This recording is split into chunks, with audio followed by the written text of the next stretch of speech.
Welcome to Meena's food. இன்றைக்கி நம்ம பார்க்க போகிறது பூரி மசால். பூரி மசால் எப்படி செய்கிறதுன்னு பார்க்க போகிறோம். வாங்க ஃப்ரெண்ட்ஸ் பார்க்கலாம்.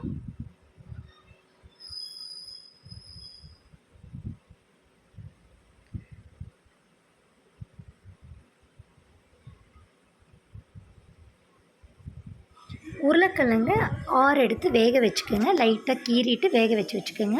தக்காளி 5 எடுத்துக்கோங்க. நல்லா கட் பண்ணி வச்சுட்டு கருவேப்பிலை கொஞ்சம், பெரிய வெங்காயம் ஒரு 4 இல்லை 3 எடுத்துக்கோங்க. இந்த மாதிரி நீளமாக கட் பண்ணிக்கிங்க.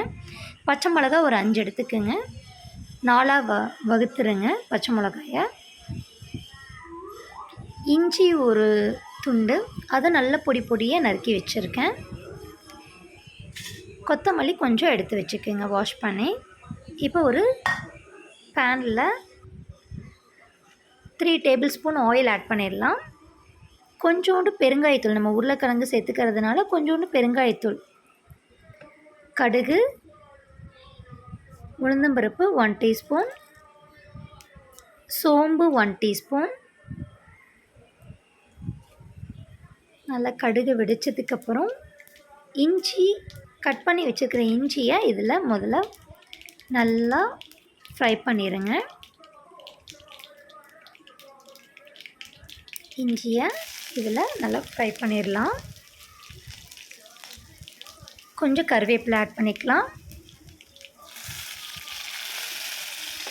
அப்புறம் பச்சை மிளகா ஆட் பண்ணிடுங்க. இதை நல்லா லைட்டாக நல்லா முறுமுறுன்னு வர அளவுக்கு வறுத்துக்குங்க. பச்சை மிளகா ஆட் பண்ணிடலாம். இப்போ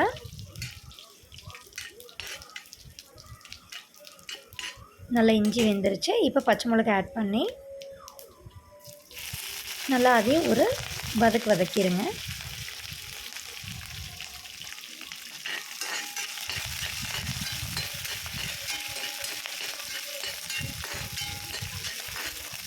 இப்போ வெங்காயம் ஆட் பண்ணிடலாம்.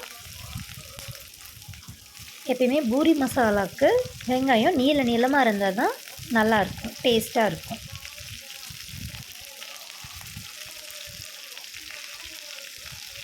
லைட்டாக ஒரு பிஞ்சு சால்ட் ஆட் பண்ணிக்கிங்க, சீக்கிரமாக வெங்காயம் வதங்கிறதுக்கு.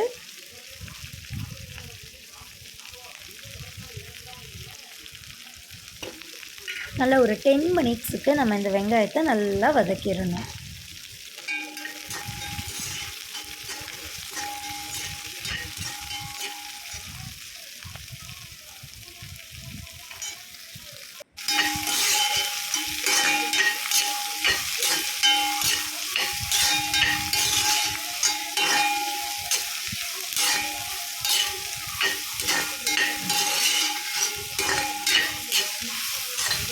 லைட்டாக ப்ரௌனிஷ் கலர் வர வரைக்கும் நீங்கள் நல்லா வதக்கிடுங்க.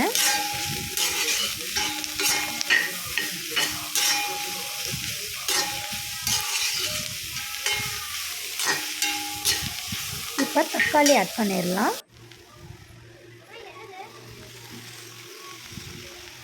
இப்போ ஒரு பிஞ்ச் 1 டீஸ்பூன் மஞ்சத்தூள் ஆட் பண்ணிக்கலாம். நல்லா தக்காளி வெங்காயம் மிங்கிள் ஆகிற அளவுக்கு நல்லா நம்ம வதக்கணும். நல்லா தக்காளிலாம் சுருங்க நம்ம வதக்கிடணும்.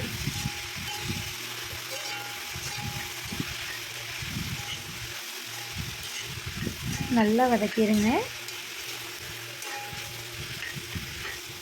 எந்த அளவுக்கு நம்ம வதக்குறோமோ அந்தளவுக்கு டேஸ்ட்டாக இருக்கும். இப்போ நம்ம வேக வச்ச உருளைக்கிழங்கை ஆட் பண்ணிடலாம். அதோட தேவையான அளவு உப்பு ஆட் பண்ணிக்கிங்க. நல்லா வேக வச்ச உருளைக்கிழங்கை நல்லா மசிச்சுட்டு இதில் நல்லா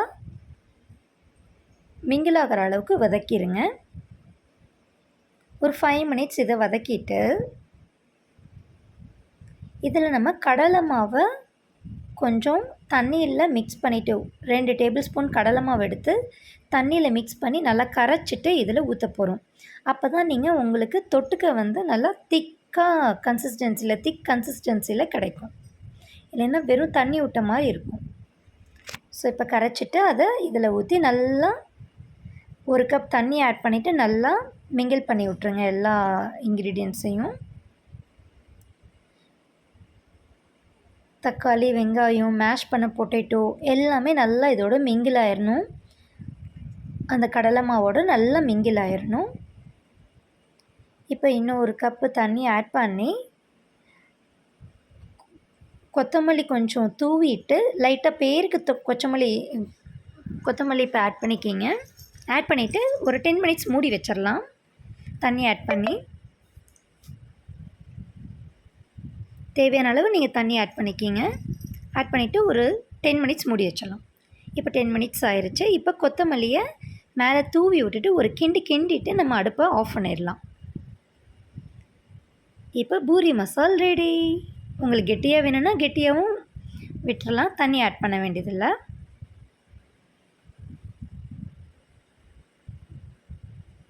இப்போ அடுப்பு ஆஃப் பண்ணிவிட்டு சேவ் பண்ணலாம் பூரியோட.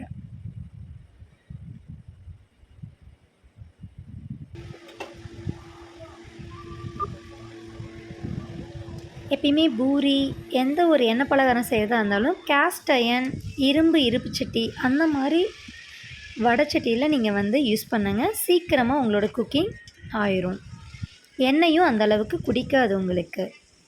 இந்த வீடியோ உங்களுக்கு பிடிச்சிருந்தா சப்ஸ்கிரைப் பண்ணுங்கள், லைக் பண்ணுங்கள், ஷேர் பண்ணுங்கள். நெக்ஸ்ட் வீடியோவில் பார்க்கலாம். Bye bye, tata.